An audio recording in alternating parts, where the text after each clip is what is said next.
Bismillahirrahmanirrahim. Assalamu alaikum. My name is Muhammad Asim. I am working as DevOps engineer.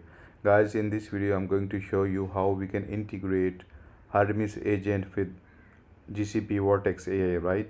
So guys, I've already made it videos regarding the access of cloud code with Hermes. You can watch those particular videos, but this video is related to Vertex AI integration with Hermes.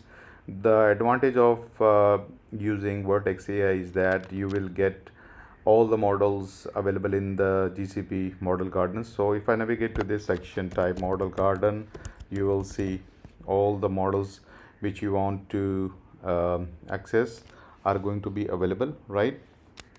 In this model garden, right? So currently what I've done, I've already deployed the Hermes agent to make sure that we don't waste our time. So this is the model Gemini 3.5 available for this demo, but you can add any model, maybe Claude or whatever models you want to add. Is a huge list available in the model garden, right? So you can see watch that particular model garden, right? So what you need to do is to simply type that. I'm not going to go to the all details regarding the model garden, which is part of the Vertex AI.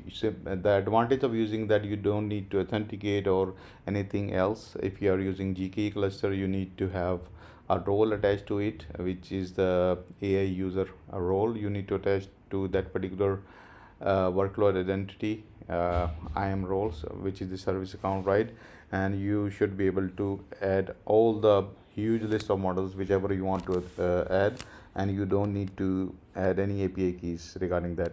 So guys, I've already authenticated. This is the devops.seclaimstart.com demo, right? So if I type hi, so I should be able to access this. And regarding this particular access, I already told you we are using the workload identity in GCP with GKE cluster. You see the skills loaded, and I do have a limited access regarding this particular sandbox environment, right? But you see, I should be able to load all these skills. And this is the if I navigate to this section, DevOps agent, you will see that this particular Hermes agent is deployed, and it is using GCP Vertex AI. So guys, this is regarding the demo. The use cases I already covered in this particular video, like Hermes agent, you want how you want to use it. But this automations is really powerful with Vertex AI. You can use the cheap model, expensive model according to your work requirement. Yeah, that's it. If you like the video, please like, share, and subscribe the channel. Have a nice day.